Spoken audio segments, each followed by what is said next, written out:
The conversation you're about to hear does not necessarily reflect the personal views of all involved. We're here to start intellectual discourse in the Christian worldview.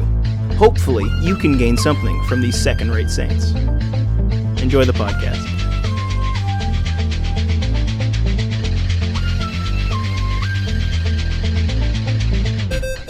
Does Sears sell Bibles? Sears doesn't sell anything.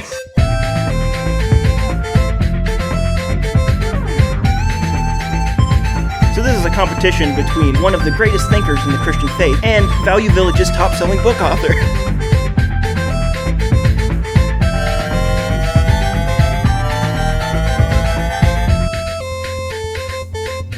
All right, I'd like to welcome everyone to the first episode of the Second Rate Saints podcast. I am your host, Caleb, host-producer, but to my left is... Joel. I'm here to spit facts. And to my left... We have me, I'm Colton, and I am the administrator and financier. To my left... I'm Josh, and yes, this podcast does take up a lot of money, and it's mostly me spending it. Am I the Judas of the organization? I don't know. All right. Now that we all just lied to you. He means treasurer, not the other stuff. Now that we all just lied to you, I guess we'll go over what the purpose of this podcast is, as it is the first episode. So our idea, as far as I am aware, is that we want to create an online community where there's open, honest discussion about anything in the Christian worldview. It actually came out of, there was 5 of us. Stewart isn't here at the moment, but he will pop up later on. It was kind of grew out of the 5 of us meeting and just chatting for hours and hours about the very stuff we're going to talk about on this podcast. And then it was, I never really had that opportunity when I was growing up in the church, and it would be amazing if that type of community existed in some sort of online format that I could participate in. So we really do want people to participate. Leave a comment, questions, go to the website, secondRateSaints.com. The episodes are there, blogs there. Just interact. That's what we want. That's my understanding. You guys got... Hopefully our goal for this podcast is just to talk, have fun, but also to discuss things and try to see where the truth of it is. Hopefully, if you disagree with us, let us know, and we'd love to talk with you in the comments about it. But besides that... I mean, we disagree with each other sometimes. Exactly. So, you're going to get some conflict, or not conflicting, but, interesting opinions from us, hopefully. So, welcome to the ride. Joel's wrong. What? Joel's wrong. We never disagree with each other. Oh. Guys, this is not what we had envisioned. But I guess while we're moving along, we'll actually introduce ourselves. I guess I'll start.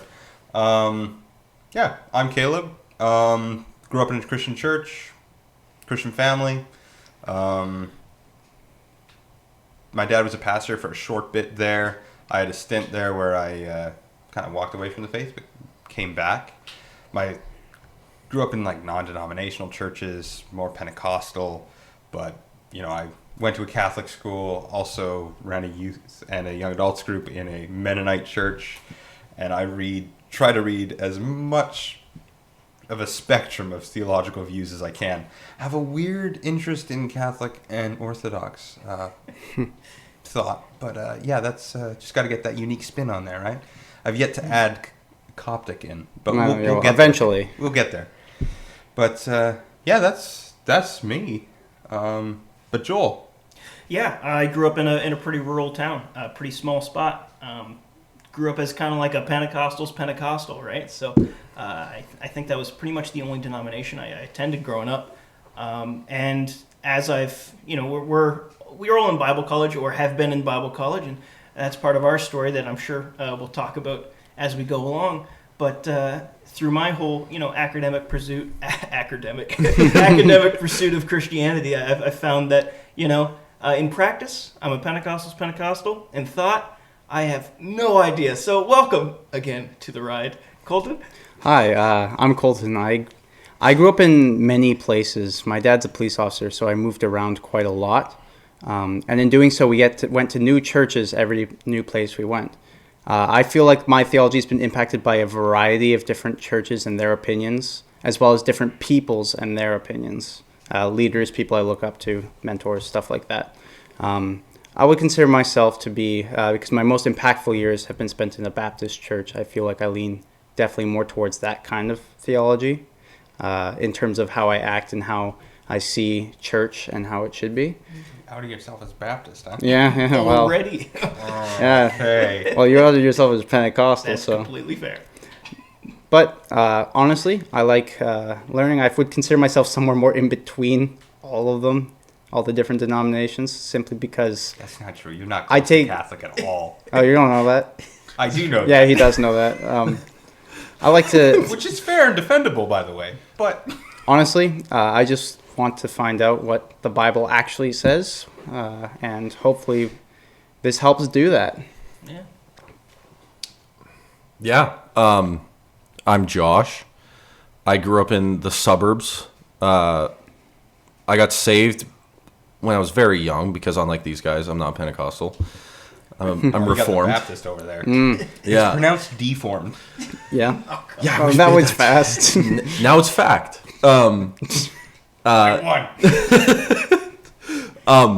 So there's a ministry called Coffee Break where women who are on paternity leave or are raising kids and are not working go on Tuesday mornings for a Bible study with other mothers. Right. And so I started going to this church because of that as a baby. Oh.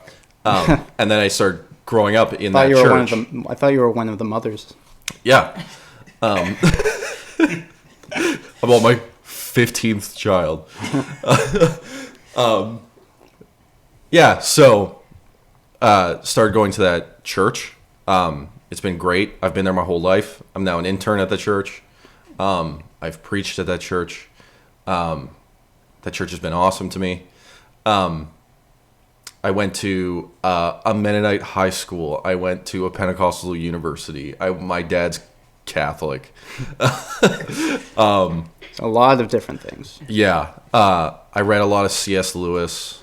There was when I was younger, I read like 3 John Eldridge books. It's fair. I was obsessed with the sciences because I wanted to know how the world worked. I understand that. Yeah. And then I shifted to psychology because I wanted to know how the mind worked because that was cooler than me, to me. And cooler than me.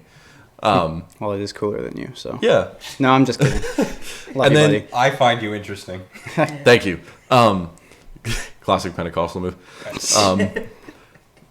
Yeah, and I was in all these like sciencey things because classmates started to tell me, wow, Josh remembers these things a lot. And I really got dragged into reading and learning and became obsessive about like just knowing things. And then I realized in Bible class in grade 11, which was Theology 101,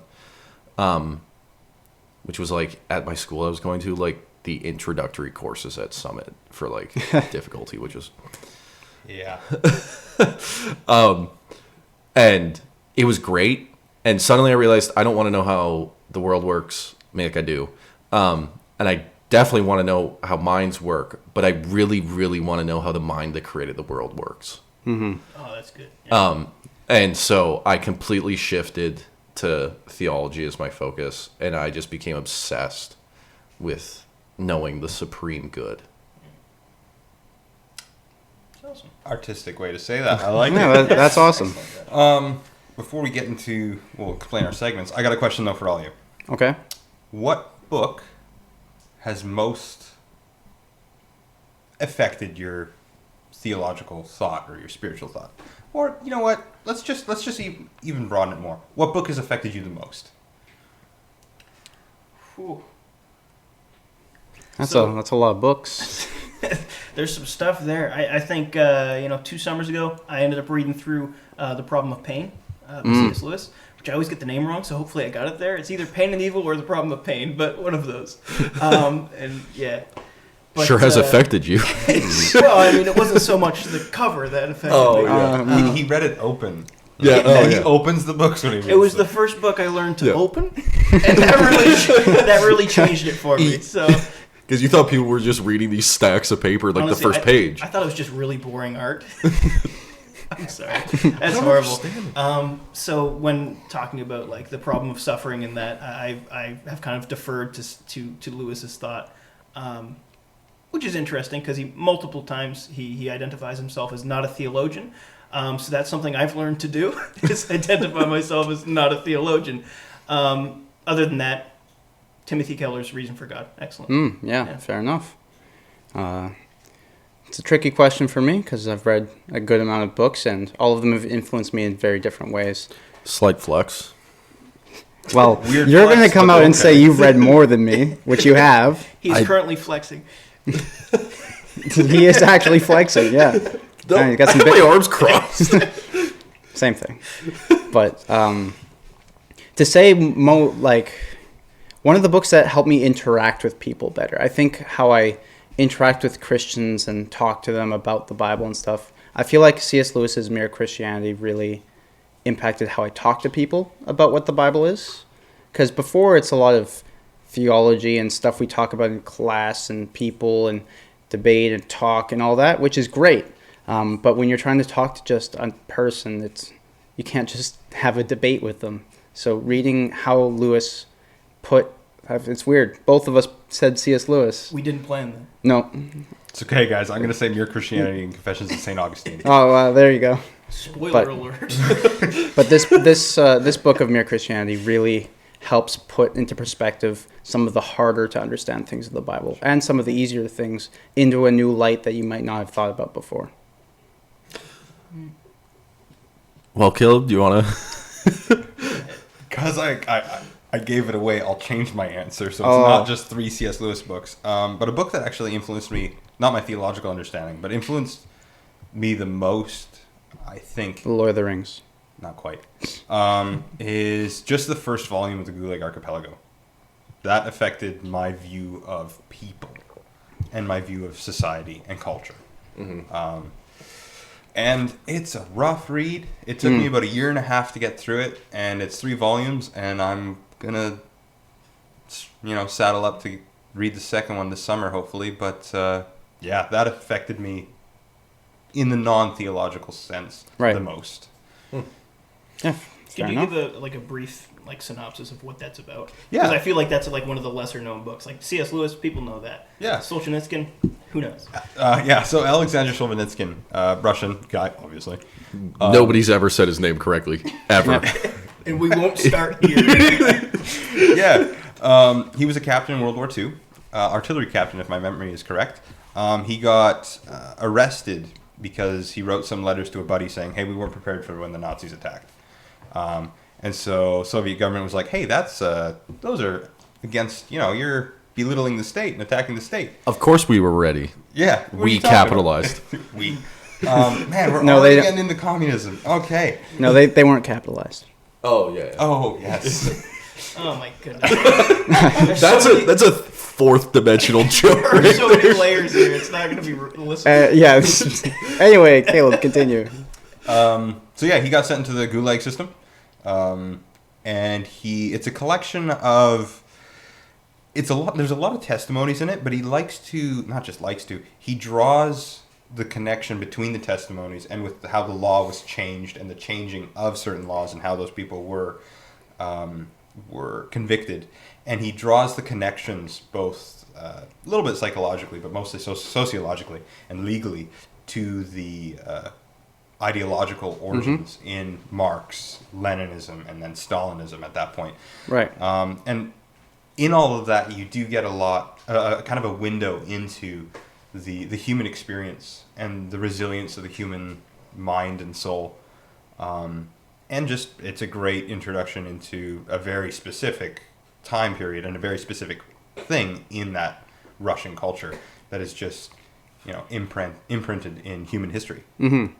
It's actually one book I've really it's been on your shelf for a while. I've been meaning to read it. But, they're in the gulags, the prisons, and You said it's a collection of testimonies, and No, it's Not way as much? more than that. Okay. Although the main corpus of the information is different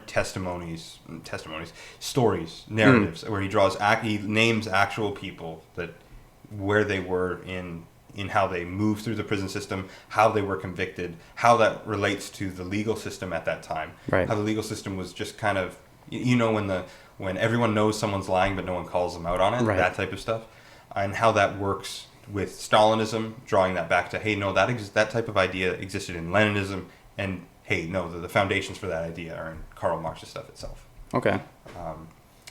So I'm sorry if you're a communist, the book's not for you. Or it's for you. It's kind of for you, yeah. I don't know how But many. Josh. Yeah. So I'm gonna be the first person to say a fiction book. So the book that's probably impacted me the most in life was Harry Potter. I don't need to describe that story. Everybody, Give us a quick run through of the entire Harry Potter. yeah. Just, when you're younger, you read a really good fiction story and you're like, wow, that's Yeah. really great. And then you read it again. Very core to me as an individual. But then if I go down that same route, I don't read many books twice. It bothers me. Like I can't, I'll go to the flip to the first page and then I'll remember the entire book and I'll be like, oh, why am I here? So Mere Christianity I read twice. So that was a big one. That's a good book. But I think the one that Mere Christianity was a good kickoff for me into the theological world. Mm-hmm.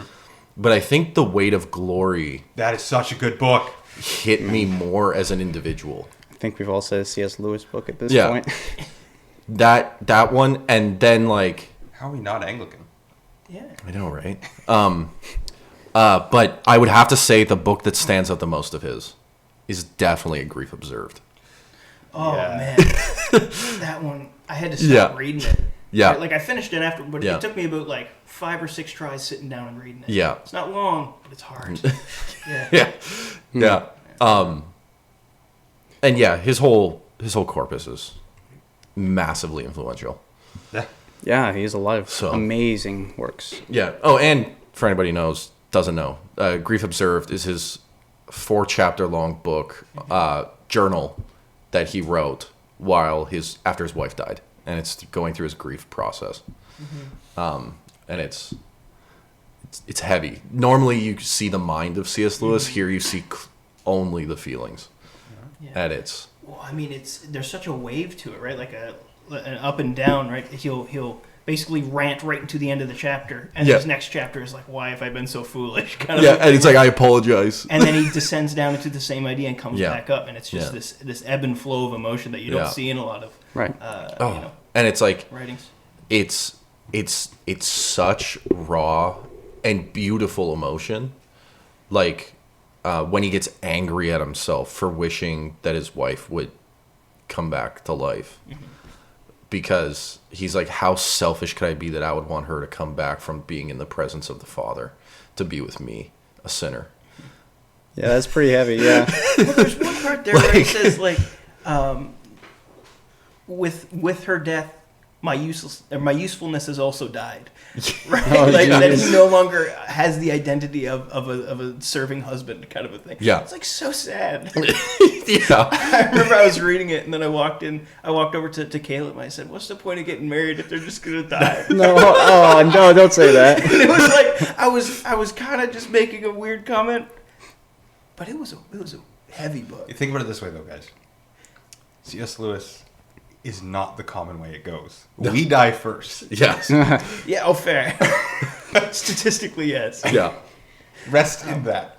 Yeah. Also, let's note, I don't think we've ever had a full conversation about C.S. Lewis, so the fact that all of us got Yeah, C.S. Lewis, actually. Yeah. we've never brought it up. Colton and I have had many We've conversations talked. about C.S. Lewis. Okay, well, But Anyways, that's it. left me out, I guess. he's pretty cool. Screwtape Letters is great. Miracles is great. Abolition of Man, excellent. Abolition of Great, excellent. The Space Trilogy. Yeah. That's my sci-fi bias getting in there. Yeah. Welcome to the C.S. Lewis podcast. Somebody's gonna go that being nuts said- if we don't mention Narnia because No, dude, that was the goal. Was to bring up Harry Potter and then not. Just bring up- watch defense- Voyage of the Dawn Treader and you get all of it. In defense of Harry Potter, my dad for the longest time was one of those guys who was just like, nah, demons. Oh no! I know. He's since listened to them. He didn't read them. Yeah. He was like, you know what? Not bad. Pretty good. No, they're pretty great. Anyways, those are my books. Yeah. You're sticking to them. Yeah. All right. Now that we know the crew, unfortunately Stewart's not here, but you will see him pop up occasionally. His favorite book is definitely the Communist I was Manifesto. not going to say it. I was not going to say got it. the same Yeah. joke. It's because we're the same people. I guess so. This will be entertaining. Yeah. Man, anyway. So now that you know the people of the podcast, let's go on to the structure of the podcast. We'll have the introduction, normally, like as you just listened to at the beginning. Then we'll also go over who did some interesting reading and do like a little bit of, what book are you reading? What's interesting about it? What have you learned? What's bad about it? What's good about it? We'll go over that. Then we'll normally get into our topic. And we have a list of topics that we'll go through. Normally we're going to go with theological topics, but worldview, practical, cultural stuff that will come up. Yeah. Yep. Jokes. Jokes, apologetics, Yeah. all that kind of stuff. Probably Greek literature. That's going to come A up. lot of Rome. A lot of Rome. All conversations lead to Rome. But then we have our segments part, which I think Joel is responsible for all of the names. Yeah, we basically had a night where we were brainstorming ideas for the podcast, and I only came up with the names. So Yeah. right now we have 3 segments. We'll only be doing one per podcast. This one we're going to do Augustine or Olstein, Yes. which is And what is that?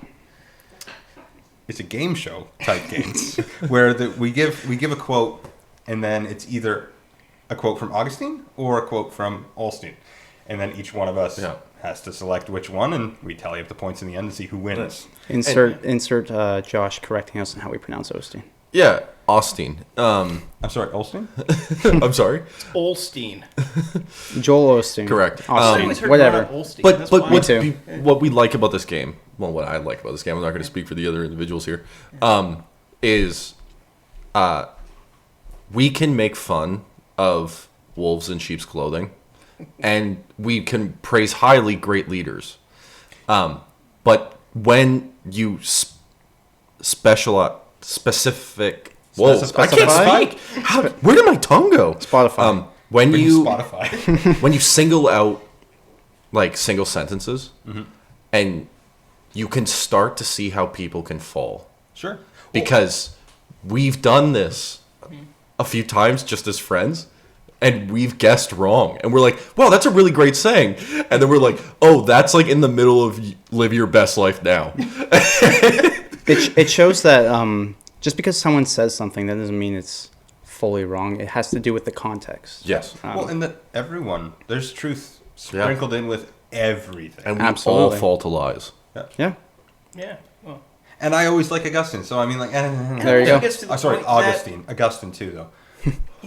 in the midst of all of it, you They're might the same have some person. good sayings. Who knows? Yeah. Yeah. Joel Osteen sympathizer right here. We share the same name. All right, Joel.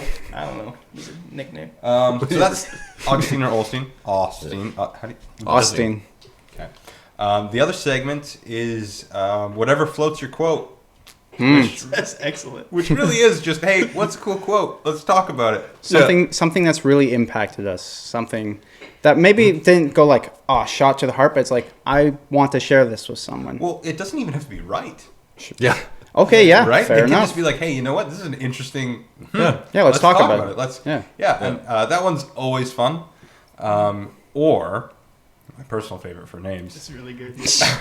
Oh, here we go. where the lost get profound, where we take a quote from a non-Christian, and they say something that is extremely insightful that could be found in the Christian worldview, or not, just something very Right. wise, and you're like, holy moly, Yeah. that is super profound. Yeah. And then we discuss it and talk about its ramifications, influences, and the things that we can apply. Yeah. Well, we don't live in a vacuum. Necessarily. That's the Sometimes, idea. if the code allows that. Yeah. Whatever the code is, man. True. And then our last segment. Oh, dude, I forgot this. That's actually Yeah. when you the came best up. I'm surprised. Yeah. How did I forget this? I'm going to say it wrong. Can you say it? Sacrificing the holy cow. Yeah. That's how you say it, It's right? Sacrificing the holy cow, where we pick out a piece of church culture that, we could live without. And that people hold in great esteem. Too much. Like the Israelites held the golden calf into high esteem. Yeah. The Think- idea is Yeah. we're going to melt it down and eat it. Appetizer. Jokes. I'm sure everyone who's been in the church has seen something they've thought, man, why do we do this here? I think it's not really that big of a deal, but once you maybe challenge it or talk about it, maybe people don't really want to get rid of it. Like- It's where we can talk about why we think it shouldn't be as big of a deal as people make it out to be. For example. Yeah. Tambourines. Tambourines. That's your favorite one. That's a bonus. That's a bonus segment. It's not supposed to be in here. This guy's got a vendetta against tambourines. He hates percussion He instruments. brings it up every episode that we do so far, Yeah. which is only this one.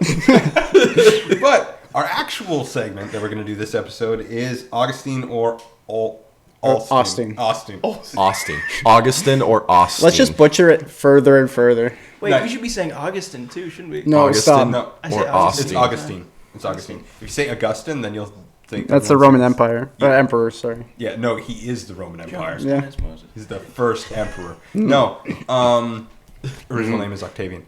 Oh my gosh. Joel, Yeah. you're game show host right now. I'm the game show host. Welcome to Augustine or Osteen, the words that you've heard us say way too much. So this is a competition between one of the greatest thinkers in the Christian faith and Value Village's top-selling book author. Top selling. Yeah, he's It's got Price is Right rules, I don't know right? if people buy them. That's the thing. Well, I know somebody bought them because one showed up in my room. I don't know what that's about. Okay, so the idea is you have to decide whether this was Augustine or Osteen. Okay? You can play along too. play along at home. Pause right now. No. Pause right. Wait. Before we say it. Okay. Indeed, man wishes to be happy, even when he lives as to make happiness impossible. I know this one. I'll go last. I mean, since you know it, I'm gonna say Augustine. Well, since I gotta be that guy, I'm gonna say Austin because Okay. that sounds like something either one could say. But I should be keeping track of this. That pen. I should get a better pen. Here's a pen, buddy. For your, no, it works. Or not. We're super prepared. I'm gonna say Augustine. Okay, Wow. I wonder so why. that's been solidified. Yeah. If I get this wrong, I'm gonna May I change my answer? Yeah. No. Okay. No, Fine. we believe in the truth you're- here. your Osteen. Yep. I gotta be the contrarian, you know. It is Augustine. Ah. Nice. Hey, Like- 1-1, dude. Augustine. Hey, Man, eat I'm our having a hard time dust, with the dude. names today. Like, I like it because it sounds similar, but I hate it because it sounds similar. Oh, that's the point of the segment. Yeah, oh, for sure. What's the next one? I was half The right. next one. Yeah. To seek the highest good is to live well.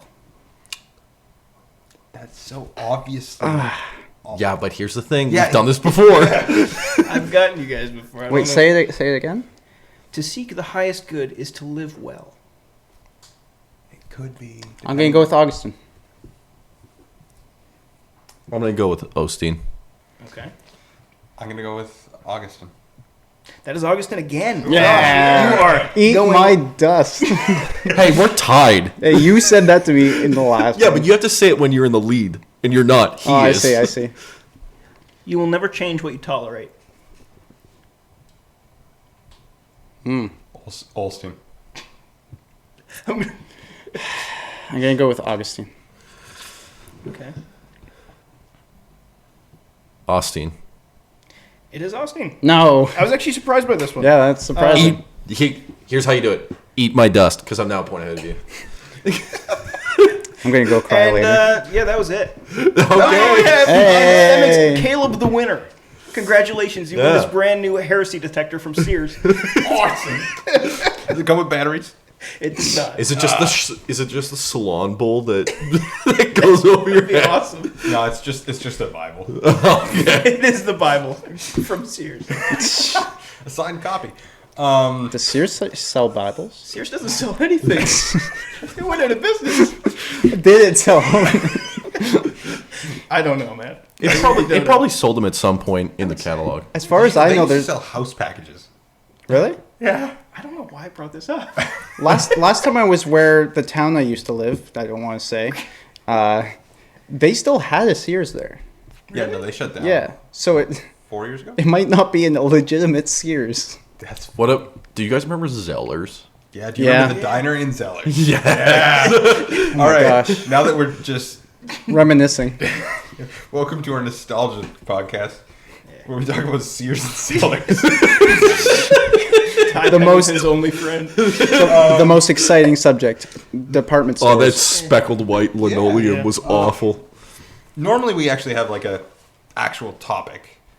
Next week, it's actually going to be what and why Christianity. What is Christianity, and the apologetic argument why. Why should we believe Christianity? Why does Christianity matter? But we're gone halfway through our podcast just for introducing ourselves and what this podcast is. We're just going to go over Jesus. Nice. Who is Jesus to you? That's a good one to What start. comes to your mind? Yeah. I don't know. Do you view Jesus more Pauline or gospel? Those are big terms. Old Testament. No, you beat me to it. Oh, Yeah. that man's a truther right here. Exclusively in Daniel 7. Pseudepigrapha. We're just saying words now. What's going on? Yeah, I'm just making it Okay, worse. so I'll start. Jesus is a really, really interesting figure, not just in the biblical sense, but in the historical sense. Absolutely. I don't think He's- any of us disagree with that. Yeah, but I had to start the conversation because everybody else was just saying apocryphal words. Okay, go ahead. Shots fired. I love you guys. I love you too. Continue. So back to Jesus. He's grounded in history. The things he said has shook the world. And his claims are wild. Like him or not, he did change how the world worked forever. Yeah. No man has had as big of an impact as Christ. Absolutely. Yes. Yeah. That's okay. Cool. Well, one other man. No. Adam, Yeah. Oh. you're right. I thought you were buddy. I thought you were gonna say Muhammad. No. But Whoa. No. okay. Adam works better. Yeah. Yeah.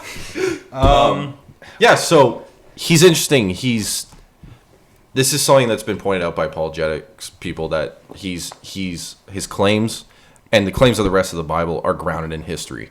Like, you can falsify the Bible. You can, this happened here at this time. Go check it out. Go look at the history books. Go dig up the city that might be there. Don't want to be that guy, but it's not Yeah. as clear as that. No. But compared to any other ancient Yes. text, Yeah. it's way easier with the Bible. Yes. Yeah. Cool. Okay, so I'm kind of like a weird take on this because I do like the Old Testament more than the New Testament, and it's like you'll start talking about the Gospels, and I'm like, I liked his old stuff, kind of thing, like the pretentious musician thing. Yep. But something that I was looking at today when I was reading through the beginning of Matthew, I was like Matthew 5 or something like that, was that Jesus doesn't, obviously he didn't come to fulfill the law, but he did come to fulfill Wait a the second. law. I got bad quotation skills. Either way, This is why we're second rate. as far as second rate, we only got like 1/8 of a miracle on the go, so we haven't quite made it yet. We do live up to the name for sure. To live up to the very low bar. So something I noticed was that he's not necessarily making some of life easier, but he's making it harder and more fulfilling, kind of a thing, right? Like, What do you mean? it's no longer don't murder, it's don't be angry, kind of a thing. Yeah, And I right, like right, how he right. switches it up. Yeah. You know, in the religious sense, he does. He gives you more rules with more grace, kind of a thing, and that's something Yeah. I've been thinking about a lot lately. Because when you get in the Old Testament and spend as much time as I do in it, because I like Old Testament stuff, you can get caught up in the legalism, right? Well, he And when shows. you realize that Christ is not about, abolishing. That's the word I was looking for. Abolishing the law, yeah. not fulfilling. My goodness. But when you realize that, he offers both more fulfillment and more grace, it's life changing. Yeah. At least for myself, that's really what. Absolutely. And you're talking about like his legal, like not his legalism, but the legalism around him. When he says that, it's very clearly to show that the standards of God, that God holds these standards, not just actions, but their ideas themselves, and that they don't be angry. How are you supposed to live up to that? Don't look at someone with lustfully. How are you supposed to do that? Yeah. The point is that Jesus came, he died, rose again, and that's how we deal with that Spoiler situation. alert. Hey. Yeah. If you haven't finished the book, that's it. Yeah. Well, it's not quite the end. There's a sword thing. There's a sword thing. Yeah, sword out of the mouth. Oh, right. He comes back for the Double-edged. DLC. Oh gosh. No, but that's the point. Is he upholds and even lifts the demand of perfection of this is what's required of you, and affirms that hey, this is what's required of you, but then takes it. Other religious leaders were doing that as well, but not for the same reasons. Yeah. Right? They were doing it to elevate their own superiority, where Yeah. Christ was doing it so that everyone else, might have the grace that God wants. Yeah. For their it's a whole thing. This is what's demanded of you, and I'm living the demand. I'm fulfilling the demand. Absolutely. Yeah. I'm taking that so that you can see how indebted you are, and then how much that grace cost. Yep. He also somewhat shows that they were there all along to an extent, although he's clarifying it now. That God has perfect standards of perfection, and so anything less than perfection is what we need to be trying to avoid, but it's impossible. I don't mean to just make it all more complicated, but here I go. But we're talking about Jesus, so Yeah. I don't disagree with anything that was just said. But there's way more when you start looking at specific covenantal promises between God and humanity, and that his relationship with those people is more unique than it's just some moral system imposed Yeah, he dispenses with them differently, right? Dispensationalism? Yeah.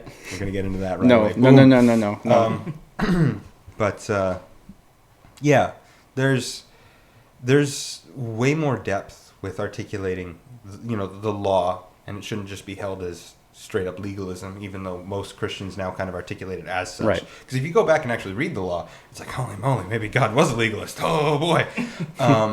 But you do have that Christ that comes in and says, hey, no, there's the heart of the matter. Yeah. Is what's important, and it's out of the heart the mouth speaks, Mm. and it's out of the heart we sin, which is actually going to be coming later on. I think 3 episodes from now. We're going to be going into martyrology, study of sin, and what that looks like, and then after that we're going to get into soteriology, salvation. But the Bible has this pattern of always showing you what's required, what's needed, and what's lacking, and then not only just showing you how to fulfill it, but how it's fulfilled and how to walk in its fulfillment. And that's very explicit in the New Testament. mixed in a bunch of failure. Yes. Yeah. Yes. Part of the whole. Here's the Testament. pattern of humanity. Yeah. Yeah. Why we need the God-man. Yeah. But in that idea, lots of we're all Chalcedonian Christians, which means we adhere to the Council of Chalcedon. I'm on my Physite, actually. Monophysite. No. No. So we believe in the. I wish I cared. No. You should, otherwise you're a heretic. It means that we believe in the full humanity and full divinity of Christ. Yes. And I don't know about you guys, but for me, I always find that when you're talking to people, it's easier for them to conceptualize Christ as either, I can conceptualize him as God, but conceptualizing him as man is hard, or the other way. Sure.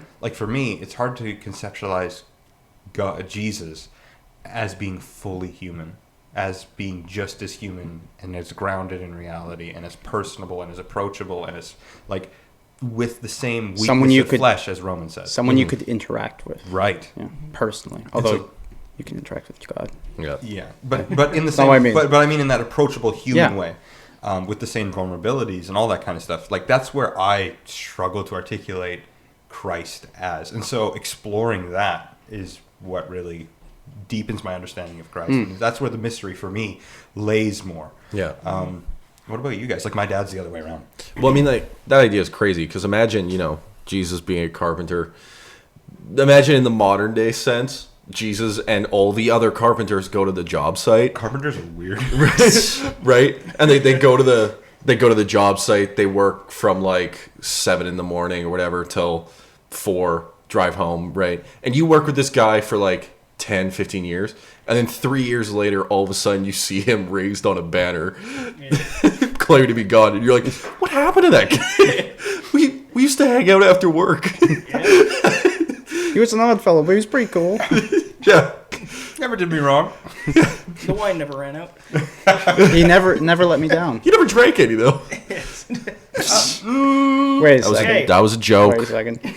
I don't know where we're going to go with that one. No, that's another conversation. So, to break down the question that you're asking, Caleb, Christology, the study of Christ, high or low Christology? Is that what you're talking about? Like, as an approach, or as in what do you find difficult exploring? Like, what Challenges you? what do you grasp most unnaturally? Like, are you just like, yeah, I can articulate Christ as God? Like, okay, yeah, if I were to think of Christ, I think of him as God before I think of him as man. Interesting. Well, because he was God before he was man. Or was he always man? Because he's eternal. Yeah. Immutable. Let's not get into. No, we're not going to get into there. Incarnation theology. Yeah. We'll have a specific Christology podcast down the road somewhere. Yeah. But 4 years from now. I'm so excited.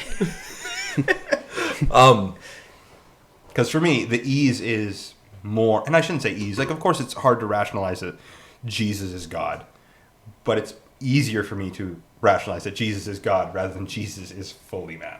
Right. I think I actually fall into the same category. I'm definitely a person who looks to the... I come to faith, I feel, a lot because of beauty, of the beauty of the universe, how it works, and just how do I explain it? The wound-up clock of the universe, how it works, and how beautiful that can be, from its smallest particles to its largest galaxies. And because of that, I see God and even my Savior as the one who created all of that. And so I think that it comes more naturally for me to see Jesus as God because I identify how I came to faith with that more. Sure. But with man, I think more and more recently, I'm starting to appreciate that God was human. Or God was human. Jesus was human. And just exactly what that means. It's and how insane. impactful that is. Yeah. I've called it a beautiful absurdity in the past because it is insane. Yeah. I like the idea that Jesus is walking down the street and he sees a guy playing the drums or like the lyre, right? And he's just like, wow, look at that thing I made. Thinking about the man doing his human things. Well, think about it this way. What if he looks at that guy and goes, wow, that guy has a lot of talent. Like, Yeah, that's just weird. Yeah, where it's just like, wow, hey, he's doing what I made him to do. And then it's just like, that's deep. Yeah. You could, with Christ, you can live a fulfilling life. Yeah. Wow. Wow. There's a whole religion based off of that. Wait a Whoa, second. we can make a religion out of this. Yeah, I think it's easier to articulate. I mean, I think it's easier to picture him as a person because he was a person. Fair enough.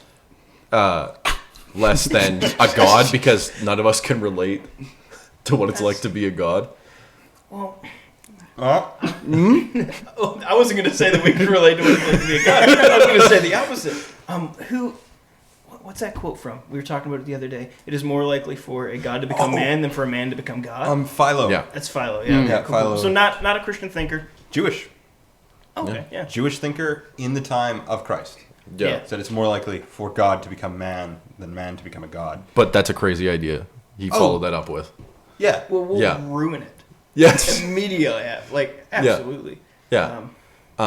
There's another famous quote along that lines where it's like, if I had God's power, you would see all the changes I would make in this world. But if I had his wisdom too, nothing at all would change. Yeah. Who said that? I don't know. Yeah. Josh. No, it was some cheesy quote or whatever. But it was this idea of like, if we became gods, nothing would change, because if we became God, we would get his wisdom too. Mm-hmm. But if we just got the power of a God, nothing would be here. Mm-hmm. Yeah. Yeah, Yeah. I don't know. Yeah. How about Christ's restoration of creation as the second Adam, as we call it? Uh-oh. I'm going to write a whole paper on that. Yeah, me too. That's going to Yeah. be my it's not even the same graduating paper. thesis I don't thing. understand. Yeah. I think it's beautiful. The idea. For sure. That- I mean, if you look at the Bible as a whole, Yeah. there are beautiful parallels and complexities, Yeah. and it basically, what is it? It's the book that references itself the most. Yeah, the most right? hyperlinked. Technically, the Yeah. most hyperlinked text that's ever existed, or the that first. the first hyperlink. Yeah. That's right. That's Because I think Wikipedia defeats it. yeah. But that's not a book. No, but it's a text. It's a codex. Yes. Actually, it's binary. I love the word codex. It's Yes. great. Bring back Codex. The restoration of the world. He doesn't need to. Why would he do it? It's beautiful. He loves us. He loves us. Actually, though. But I don't... Jeepers. Imagine being Are we loved gonna- that much. And then actually living like Well, you here's were the loved thing. that As much. like Colton and I... I'm not going to get into it. But Colton and I were talking last week. Yeah. I think about Yeah. last week. We were talking about how Christ, being both God and man, when he's upon the cross, him being the eternal being, Christ, as God is exterior to time and, the infinite becoming finite so that he might live a human life is insane to begin with. But assuming that, not getting bogged down in that argument, which is worth having, Yeah. that discussion, excuse me, the infinite being on the cross, suffering that pain, that death for the ones he loved, for the opportunity for the ones he loved, and the redemption of the universe, as Joel was talking on too. There's this idea of, but if God, being the eternal being that he is, and is exterior to time, he's always there. Mm-hmm. He's always looking through that lens. That is always part of his Who he is. perspective. Who he is, yeah. And if he created, not if, since he created reality, that's, as Christians have articulated, that's one of the key moments in reality. If not you have the creation, key moment. redemption, and then full restoration. Well, yeah, because when you again, another quote, I don't know the author, but God the immortal created the means by which he would be killed. That's a cool quote. Oh, that's really cool. That is good. I like that. Yeah, Man, I it's didn't just know like- we were doing what. Yeah, what and it's closer just quote. like oh man, Yeah. like The where Colton and I were going on was this idea of like if the eternal being is exterior to time, but he's always experiencing that. Oh, that's always in his lens through which he sees the rest of us. When people are like, when you cognitively understand that, at least when you're sitting there going like, how does God love me? Like, does God love me? You always have that answer. Yeah, he's always loving you because he's always loving you from the cross, because that's where his perspective is. That's where he's always looking through. Both in he's looking through the creation and the redemption and the restoration of all things, but that's because of the cross, and that it's when you grasp that, cognitively, it gives at least an answer to that emotional question, and that's it's insane. It's crazy. yeah, I know I myself am not a super emotional person a lot of the time.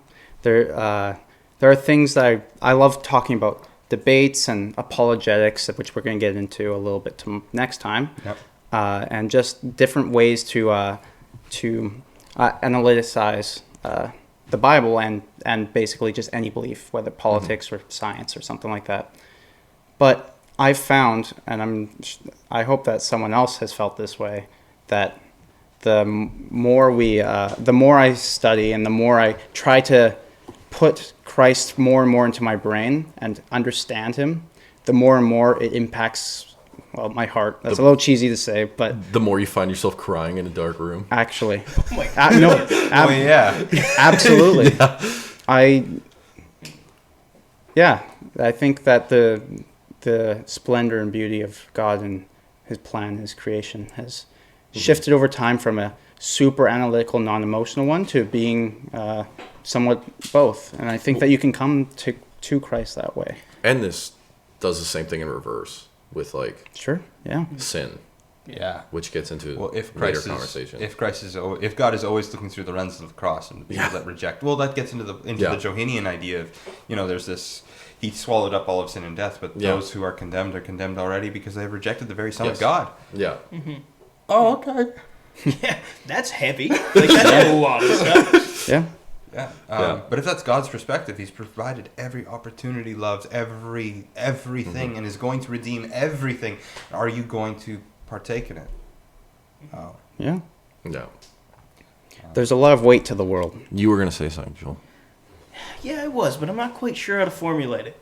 Well, maybe we can help you step through with that, because that's what this podcast is about. That's what we're doing. Someone throws an idea into the center of the table, and we all smack it, and then see what happens. That's going to mess up the audio real fast. Like the chicken you slap 20,000 times and it becomes roasted. Yeah, there we go. How much kinetic energy can you cook a chicken with? Not the questions we're answering here. Maybe. We had this whole thing.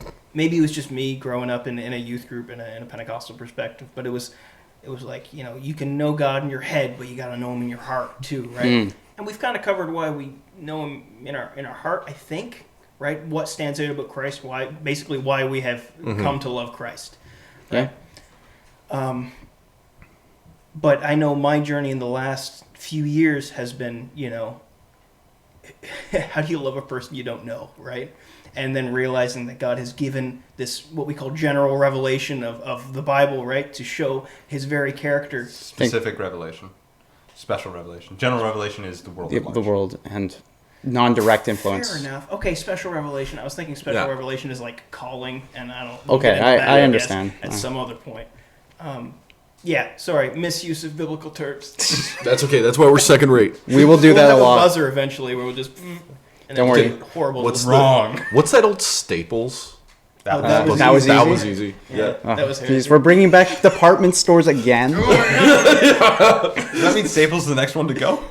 Oh no! Guys, I was just there. I like their product. We're here to declare the death of Staples. We're predicting Staples were coming for Guys, you. never bring up Walmart. Oh, darn it! Anyway, I'm Sorry, horribly Joel. We're departmentsationalists. Oh my gosh! Well, I'm so sorry. on your point, where it's like, hey, you got to know God in your head and you got to know God in your heart, and like, I kind of understand why there's the distinction. Well, like, it leads into a question. Okay. It leads into a question. So we've talked about why we are in love with Christ. Great. What is the most interesting thing that has driven you to learn more about God? Evil. Evil? Okay, so that's like the topic that if you could spend the rest of your life figuring out exactly what's going on there, you'd say evil? God's mastery and control over evil. Yeah, that tracks. But, yeah. I'm gonna say a bit of an unfair answer. Science. That's not fair. It's not the Bible, and the answer should be the Bible, right? No, I'm just kidding. But I really like learning. Josh, you talked a little bit about this earlier, how you're a lifelong learner. But when I was in high school, I wanted to almost disprove God by learning how the universe worked, old Earth, young Earth, different types of ideas, creation science and stuff, and how the rest of the world sees it. And after arguing with people, doing a lot of research, and thinking about it and accepting it, I came to realize that, God does exist.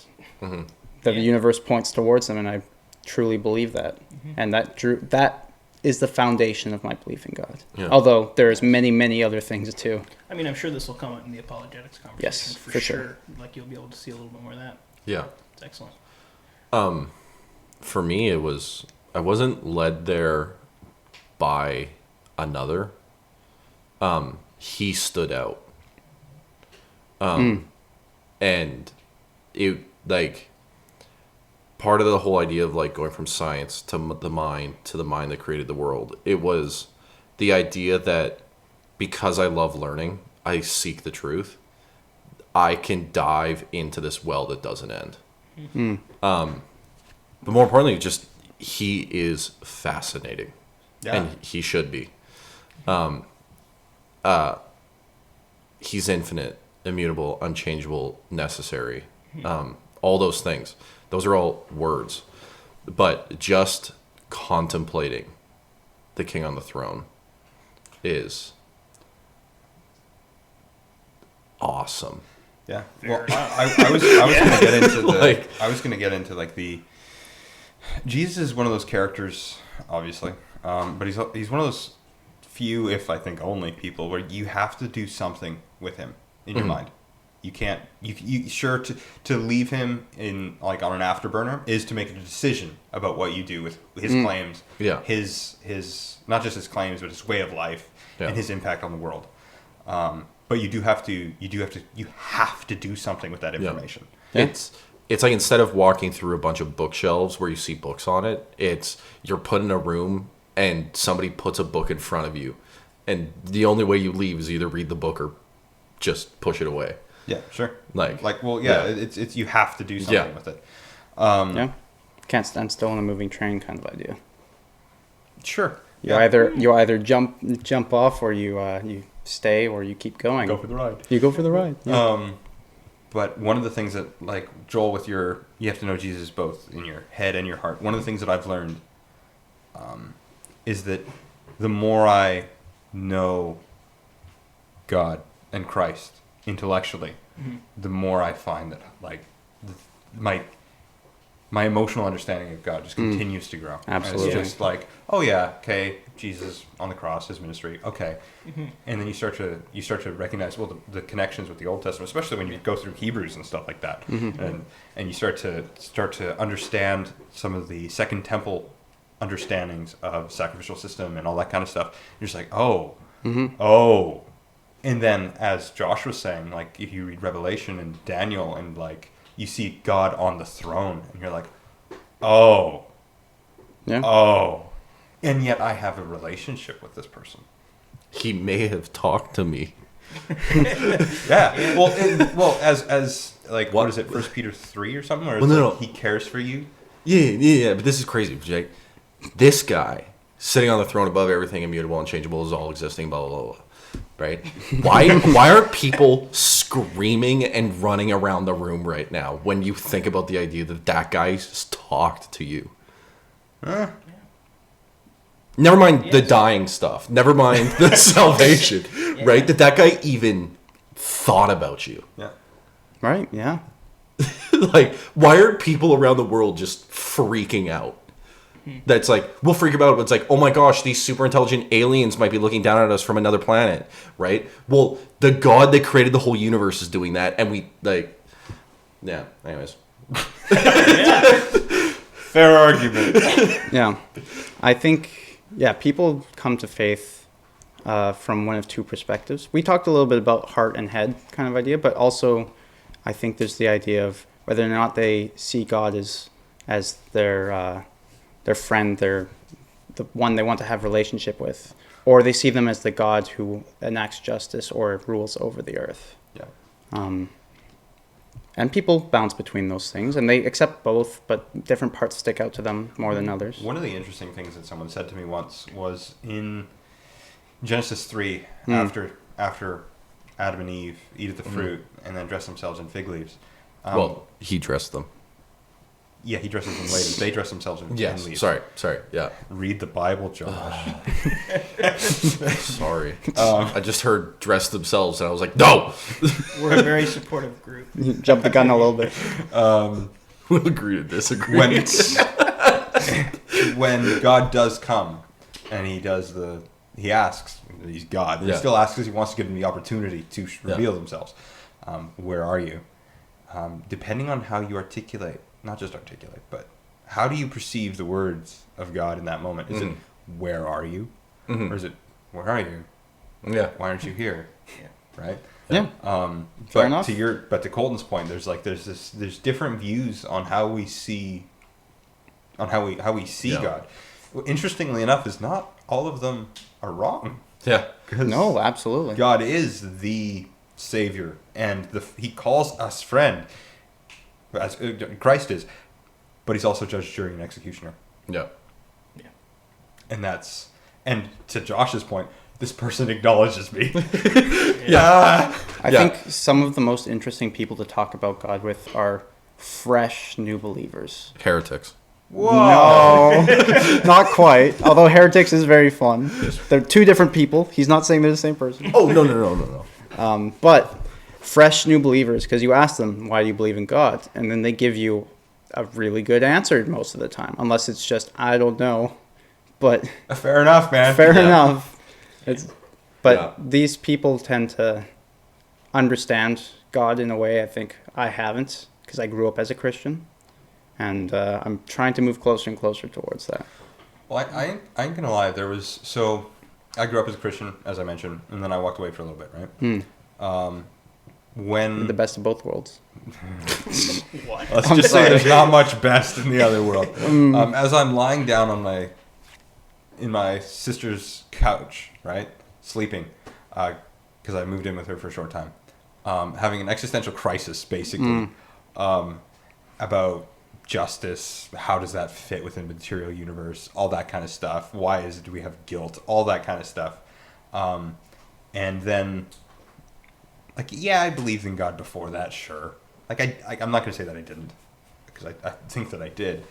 But in that moment, when the Holy Spirit opened up my mind, and it was like, hey, depth of sin, corruption, need for salvation, this is not just real in a Sunday school, but this is as real as it gets. Mm-hmm. And then opens your eyes to see how that plays out in everything. And the environment that I was in at that time was not healthy.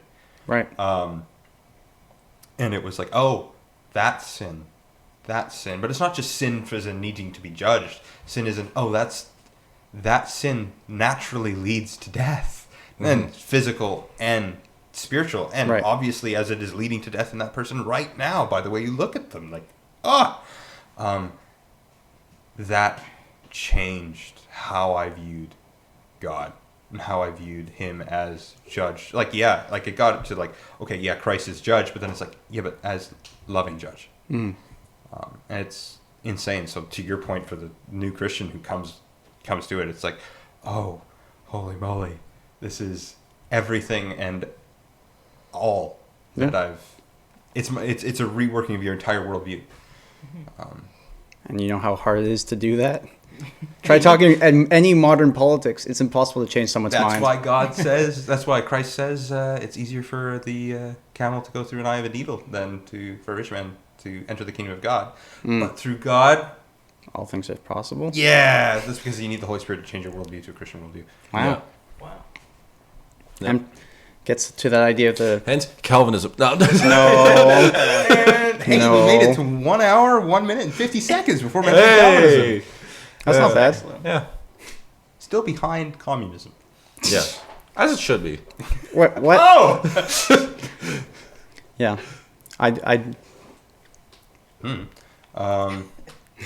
But you mentioned Calvinism. Are you actually a Calvinist? We're going to get it out first podcast. First you want to define what Calvinism is? That's Wrong. a whole podcast. Wrong. No, it's not. Not really. We should save that for a podcast. Yeah. It will come out in the next series of podcasts. What I can say though is the more and more I read, the harder it is for me to argue with it. Fair enough. Fair. Just going to interrupt you there and say, absolutely agree. The Cliff Notes version of the idea between Calvinism and Arminianism. Big words to mean how much emphasis you put on predestination versus free will, kind of. It's more complicated than that, but that's usually how people see it. That's how people see it when it's reduced to debates. That's what it. Yeah, or one comes out sentence as. answers. When it's the Cole notes, both are completely. Yeah, that's my name. Colton's notes, the ones that we use. They're like Cole's notes, but shorter and a little worse. I'm All so right, sorry, bud. Colton. I'm All so right. sorry. I'm so sorry. Playful joke. Absolutely. Calvinist would not disagree that free will exists. I don't know. I've talked to Calvinists that say free will doesn't Depends exist. what you mean by Calvinism for that regard, because Calvinists are all over the board, just like Armenians actually. True. I Yes. read the journal article on Jacob Arminius, Right. and Yeah. the use of his name to find Yeah. define terms. It turns out I don't know Jacob Arminius near as well as I thought I did, and I don't know much about the person, which you said some interesting stuff about him. yeah, it's just like I just need to read more. So in short, That's a everything lesson I've just for said, everybody. Yeah, Yeah. everything I just said is reduced to I just need to read more.